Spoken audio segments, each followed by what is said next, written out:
हो चुके हैं। वो कांग्रेस देर से आई है। भ्रष्टाचार जिस व्यक्ति ने किया, जो न्यायालय से सिद्ध हो गया, तिहाड़ जेल चला गया, जो कई पार्टियों में रह चुका, वो आधा दर्जन से ज़्यादा पार्टियों में रह चुके हैं, 4 पार्टियों से तो चुनाव भी लड़ चुके हैं, तो इसलिए उनके लिए ये कोई नई बात थोड़ी। घनश्याम सिंह ये सारी बात बोल चुके हैं, उन्हीं की बात दोहरा रहा हूँ। वो पहले भी निष्कासित हो चुके हैं। वो कांग्रेस देर से आई है। भ्रष्टाचार जिस व्यक्ति ने किया, जो न्यायालय से सिद्ध हो गया, तिहाड़ जेल चला गया, जो कई पार्टियों में रह चुका, वो आधा दर्जन से ज़्यादा पार्टियों में रह चुके हैं, 4 पार्टियों से तो चुनाव भी लड़ चुके हैं, तो इसलिए उनके लिए ये कोई नई बात थोड़ी। घनश्याम सिंह ये सारी बात बोल चुके हैं, उन्हीं की बात दोहरा रहा हूँ। तो बड़ा हमला बोलते हुए यहाँ पर डॉक्टर नरोत्तम मिश्रा नजर आए हैं। हालांकि नरोत्तम मिश्रा पर सभी की नजर टिकी हुई है, क्योंकि एक तरफ वो बधाई देते भी नजर आने लगे हैं। हालांकि चुनावी परिणाम अभी साफ नहीं हुए हैं, अभी थोड़ा सा वक्त और है जब तस्वीर पूरी तरह से साफ होगी। लेकिन बड़ा उलटफेर बार बार दिखाई दे रहा है, कभी बीजेपी तो कभी कांग्रेस आगे। कांग्रेस को 3,921 वोट मिले हैं अभी तक और बीजेपी को 3,702 वोट मिले हैं। कांग्रेस के घनश्याम सिंह एक बार फिर से आगे बढ़ते हुए, बढ़त लेते हुए दिखाई देने लगे हैं। फिलहाल ये बड़ी खबर है कि दतिया उपचुनाव में एक बार फिर बड़ा उलटफेर दिखाई दिया है और अब कांग्रेस 219 वोटों से आगे हो चुकी है। तो कुल मिलाकर ये कहा जाए कि 2023 में जनता ने नरोत्तम मिश्रा को हराया था, नहीं स्वीकार किया था दतिया के दादा को। तब जीते थे राजेंद्र भारती, जिन्हें कांग्रेस ने कल देर रात पार्टी से ही हटा दिया। पर सवाल यह है कि इस बार पार्टी, दोनों ही पार्टी, चाहे बीजेपी हो चाहे कांग्रेस हो, प्रत्याशी चयन को लेकर जिस तरह से दोनों ही राजनीतिक दल एक दूसरे पर हावी थे। बीजेपी कह रही थी कि आखिर अवधेश नायक में क्या कमी थी जो घनश्याम सिंह को मैदान में ले आए। राजेंद्र भारती जैसे नेता को क्यों कांग्रेस ने जगह दी, जिन्होंने इतना बड़ा घोटाला कर दिया।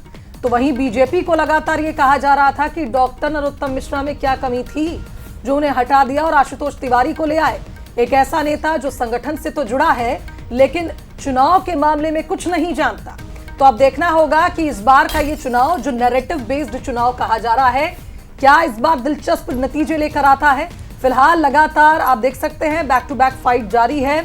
कभी कोई बीजेपी का प्रत्याशी आगे हो जाता है, कभी कांग्रेस का प्रत्याशी और कभी आजाद समाज पार्टी के प्रत्याशी से भी जुड़ी अपडेट मिल जाती है। तो वो भी कड़ी टक्कर देते दिखाई दे रहे हैं। इसी पर चर्चा करेंगे। हमारे साथ राजनीतिक मेहमान फिर जया जी, शायद मेरे ख्याल से न्यूज रूम से भी आने वाली होगी। 690 वोटों से फिर बीजेपी आगे हो गई। ये आगे पीछे का खेल बार बार चल रहा है। धड़कने हमारे साथ साथ प्रत्याशियों की भी बड़ी हुई है। मेहमान हमारे साथ जुड़ गए हैं, उनसे आपका परिचय करवाते हैं। स्वतंत्र सिंह चौहान जी, कांग्रेस प्रवक्ता, इस वक्त स्टूडियो में मौजूद हैं। गुलरेज शेख जी आपको नजर आ रहे हैं, प्रवक्ता बीजेपी से हमारे साथ जुड़ गए हैं।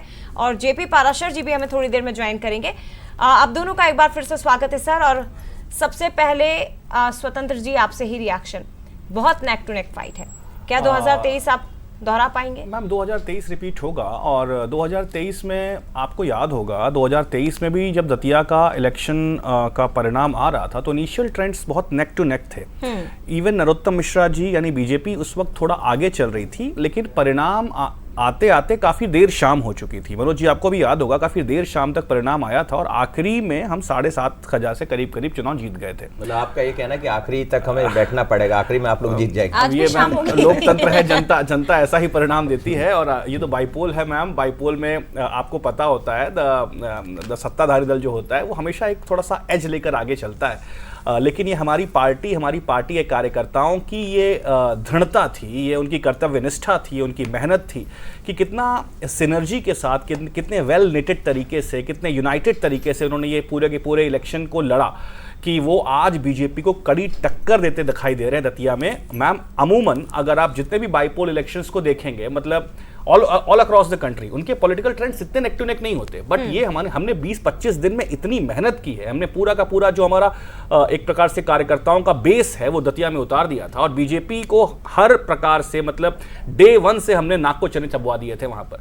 ऑल्दो वहां पर नरोत्तम मिश्रा भी लगभग कॉम्प्रोमाइज, मतलब बीजेपी की तरफ हो गए थे, आंसू बहाए जरूर, लेकिन बाद में उन्होंने कसम खाली पे कितना बढ़िया मैनेजमेंट रहा कि आपका जो जिस व्यक्ति के कारण चुनाव हुआ वही पार्टी छोड़ गया, उसी को पार्टी से हटा दिया आपने। परिणाम आने से कह रहे हैं पहले, सर। और आप यूनाइटेड, कितना बढ़िया यूनाइटेड थे आप लोग। मैम देखिए सर, ये जी। एक बात सिंपल सी नहीं, है। कितनी जी। बड़ी बात है ये, छोटी बात तो है नहीं। नहीं, ये बात इस चीज की है सर कि ये पार्टी डिसिप्लिन, आप ही लोग तो लगातार आरोप लगाते हैं हम पर गुटबाजी का सर। जी। सिंपल सी, मनोज जी मैं आपकी रिपोर्ट अक्सर फॉलो करता हूँ, शरद जी को भी लगातार फॉलो करता हूँ। शरद जी ने एक दिन कहा था, मैंने बहुत अच्छे से याद है, शरद जी ने कहा था कि हम अंग्रेजों के जमाने से गुटबाजी करते आ रहे हैं। हम लोगों ने उसको बहुत, मतलब हम आप जैसे रिपोर्टर्स की जो एक रिपोर्ट है उसको हम बहुत अच्छे तरीके से एक इनपुट की तरह लेते हैं, जी। और हमने उसको इनपुट की तरह लिया कि मीडिया में एक परसेप्शन खराब हो रहा है पार्टी को लेकर के कि हमारे अंदर गुटबाजी है या हमारे अंदर अनुशासनात्मक कार्यवाहियां जो हैं वो जल्दी नहीं होती हैं। अब तो उल्टा हो रहा है भाई साहब। अब आप देखिए, भाजपा के 22,000 कार्यकर्ता सड़कों पे उतर आए, उन्होंने इस्तीफा दे दिया। नरोत्तम मिश्रा ने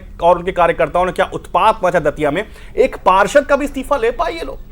भाई साहब, जिला पंचायत सदस्य ने, इवन जिला अध्यक्ष ने डे 1 पर इस्तीफा दे दिया था। क्या इस्तीफा एक्सेप्ट करने की फिर यूनिटी वाली बात तो स्वतंत्र जी बीजेपी के खाते में चली गई कि वो लोग अभी भी यूनाइटेड हैं। मैम यूनाइटेड हैं, अब वो यूनाइटेड हैं, कितने यूनाइटेड हैं मैम परिणाम बताएंगे। यूनाइटेड भले ही मंच पर आंसू बहा लिए, पर वो यूनाइटेड है। लेकिन इस पर चर्चा होना चाहिए जया और शुभांगी कि तीसरा जो प्रत्याशी है आजाद भारत पार्टी के, वो अच्छे मत ले रहे हैं, 3,500-4 हजार मत है उनके पास। तो ये बहुत दिलचस्प, मतलब सबसे बड़ी खबर ये है। स्वतंत्र जी, फिर मुझे लगता है नेक टू नेक फाइट में तीसरा एंगल आ जाएगा। आजाद समाज पार्टी वो है शुरुआत से ही, मुझे नहीं लगता कि उन्होंने अपनी मौजूदगी बार बार दर्ज नहीं कराई। मैम उनके बारे में बात करूं तो लास्ट टाइम वो सेवड़ा से चुनाव लड़े थे, और घनश्याम सिंह जी सेवड़ा से ही चुनाव लड़े थे, और लास्ट टाइम शायद मनोज जी, मुझे जहाँ तक याद है 27-28 हज़ार वोट उनको मिले भी थे। तो हम ऐसा बिल्कुल नहीं बोल सकते कि वो जो कैंडिडेट है वो किसी प्रकार से एक वीक कैंडिडेट है और सिर्फ पॉलिटिकल रेलेवेंस के लिए चुनाव लड़ रहा है। He is a good candidate. पहले वो अलग अलग पार्टियों में रह चुके हैं, बट इतना मैं कह सकता हूँ कि नुकसान किसका करेंगे ये तो राजनीति है मैडम। अब हम किसी को चुनाव लड़ने से रोक नहीं सकते, बट मुझे आज भी पूरा विश्वास है that the election will go down to the wire. पहली चीज़ तो आप लोग 4-5 बजे तक परेशान होते रहेंगे, मैं ये दावे के साथ कह सकता हूं, लेकिन पीताम्बरा माई का आशीर्वाद हमारे साथ है, ये भी मैं आपको आश्वस्त कर दूं। हम इस इलेक्शन को वैसे ही जीतेंगे जैसे 2023 में हमने जीता था। अब देखिए, अभी 1100 वोट से आगे चल रहे थे मैम, 1100 वोट से फर्स्ट राउंड की गिनती के बाद बीजेपी कैंडिडेट आगे चल रहे थे, फिर अचानक से खबर आई 230 वोट से हम आगे हो गए। नई खबर भी दिख रही है, नहीं सर, 600 वोट से 956 वोटों से आगे हो गए, ऐसा अपडेट आजाद समाज पार्टी के प्रत्याशी को भी 3,000 से ज्यादा वोट अभी मिले हैं। मैं बोल रहा हूँ ना हाँ, कि वो लास्ट टाइम जब इलेक्शन उन्होंने लड़ा था तब भी वो 27-28 वोट 28,000 वोट सेवड़ा से भी आया था। हाँ। तो ये जो तीनों कैंडिडेट हैं, चाहे आशुतोष तिवारी जी की बात मैं नहीं कर रहा हूं, तो बीजेपी चुनाव लड़ रही थी, छोड़िए उस बात को, लेकिन चाहे वो घनश्याम सिंह हो, चाहे आजाद समाज पार्टी के हमारे यादव जी हों, ये दतिया के बड़े धुरंधर लोग हैं। तो दे हैव, इनके पास अपना पॉलिटिकल बेस है, कार्डर बेस है, ये आपको इतनी आसानी से दतिया का इलेक्शन रिजल्ट प्रेडिक्ट करने नहीं देंगे। लेकिन इस बार तो आपकी तारीफ करनी पड़ेगी सर। आप मतलब कुछ भले ना सीखे, लेकिन बीजेपी से आपने ये जरूर सीख लिया है कि संगठन पे अगर ध्यान देंगे, उसकी मजबूती अगर होगी तो फिर चुनाव जीतने में आसानी हो जाती है। ये जरूर हमने, गुलरेज जी, इसकी तारीफ आप करेंगे कि नहीं करेंगे? सर पूरी टीम उतार दी उन्होंने, 40-40 लोगों की टीम, युवाओं को मैदान में उतार दिया कांग्रेस ने। टक्कर तो दे रही है कांग्रेस संगठन के मामले में, कम से कम सीख रही है आपसे गुलरेज जी। देखिए, हमसे तो उनको बहुत कुछ सीखना पड़ेगा, और अगर ये सीख जाएंगे तो ये राष्ट्र विरोधी चीजें भी छोड़ देंगे, ये नेक बन जाएंगे। आज दतिया पर ही रहने दीजिए, बात करेंगे। लेकिन जहां तक बात है दतिया की, तो इनके राष्ट्रीय अध्यक्ष मल्लिकार्जुन खड़गे जी ने रात को ही भूमिका बना दी थी हार की, कि हम क्यों हारे। तो आप ये देखिए, आप बहुत वरिष्ठ पत्रकार हैं तीनों, और भाई साहब से तो स्पेशली मैं पूछूंगा कि आप ये बताइए, जो टाइमिंग था कल निष्कासन का राजेंद्र भारती जी को, वो क्या दर्शाता है? वो टाइमिंग सेज ऑल जिसको अंग्रेजी में कहते हैं, तो वो टाइमिंग अपने आप में कह रहा है कि राष्ट्रीय अध्यक्ष ने भूमिका बनाना शुरू कर दी। फिर अभी कांग्रेस वालों को, जो वरिष्ठ हैं, उनको दिल्ली बुलाया गया है, और दिल्ली इसलिए बुलाया गया है, जो हमारे सूत्र बताते हैं कि इतनी बुरी हार क्यों हुई, इनका कैलकुलेशन पहले से कहता है, तो उनसे प्रश्न किए जाएंगे। और साथ में इन्होंने बहुत पैसा भी वहां खर्च किया था, केंद्र से बहुत पैसा आया था इनके पास कांग्रेस के आला कमान से, और उसका भी बहुत मिसयूज हुआ है, उसके अंदर भी भ्रष्टाचार कर दिया कांग्रेस ने। टाइमिंग को लेकर कहा जा रहा है कि बहुत रैपिड एक्शन होता है हमारे यहाँ कांग्रेस में, ये कह रहे थे। अभी हमारे साथ एक प्रवक्ता बैठे थे, वरिष्ठ प्रवक्ता, वो कह रहे थे कि रैपिड एक्शन होता है, बीजेपी जैसे हमें 4 बार सोचना नहीं पड़ता। रैपिड एक्शन कितना होता है वो जानते हैं। ठीक है, मैं आती हूँ। जी भी लगातार हमारे साथ जुड़े हुए हैं। पार्षद जी, अब नरोत्तम मिश्रा जी ही जुड़े तो उनसे जुड़ा हुआ एक सवाल ये भी कि अगर इस सीट पर बीजेपी आज जीत जाती है तो ये नरोत्तम मिश्रा के लिए एक बहुत बड़ी कह सकते हैं कि उन्हें आगे ले जाने का दिशा तय करने वाला चुनाव होगा। और अगर हार गई, मतलब जीत और हार दोनों ही डॉक्टर नरोत्तम मिश्रा के भविष्य को तय करने वाला है क्या? अब इस बारे में तो फिलहाल कोई बहुत निष्कर्षात्मक रूप से कुछ कहना मुश्किल है। उसकी वो खास वजह है कि वो पार्टी के अंदरूनी डायनेमिक्स क्या थे जिनकी वजह से उनका टिकट काटा गया। तो अगर मान लीजिए वो टिकट काटा गया, वो कारण अभी भी मौजूद हैं या भविष्य में भी मौजूद रहने वाले हैं, तो उस आधार पे आप निश्चित रूप से क्या कह सकते हैं? कुछ भी नहीं कह सकते। तो मुझे ऐसा लगता है कि हाँ, लेकिन मान लीजिए भारतीय जनता पार्टी हार जाती है तो इस बात को वैलिडेट होगा, मतलब कि नरोत्तम मिश्रा जी को दिया जाता तो क्या वो उनके चांसेस ज़्यादा थे। तो और भारतीय जनता पार्टी जीत जाती है तो ऑब्वियसली कि भाई एक नया लीडरशिप का जो लॉजिक है, जो उन्होंने टिकट दिया जिस आधार पे या टिकट काटा उनका नरोत्तम मिश्रा जी का, उसको वैलिडेट करेंगे। वो कहेंगे कि भाई देखो हमने ठीक कहा था। अब सवाल ये है कि देखिए ये बहुत हाइपर लोकल किस्म का चुनाव है जया, है ना। इसमें मतलब इतना हाइपर लोकल है कि एक एक वोटर चलता हुआ दिखाई दे रहा है आपको। तो ये एक ऐसे कंटेस्ट में आप के लिए आगे की जो रणनीति है उसको बहुत आसानी से, राजेंद्र भारती का भविष्य अनिश्चित है। आने वाले वर्षों में राजेंद्र भारती का क्या होने वाला है, क्या वो 2032 तक बिल्कुल फ्री नहीं हो पाएंगे या 2028 के चुनाव में उपलब्ध होंगे। ऐसे बहुत सारे मैं देखता हूं कि इसमें इफ्स एंड बट्स हैं। अब ये है कि कहानी कि नरोत्तम मिश्रा जी का इसमें कोई दो राय नहीं कि उनकी बाद में भारतीय जनता पार्टी की जो लीडरशिप है ऊपर की, उसके साथ क्या चर्चा हुई है और उन्होंने किस तरह से अपना स्टांस पूरा बदला है या लोगों को पार्टी के साथ लाने की कोशिश की।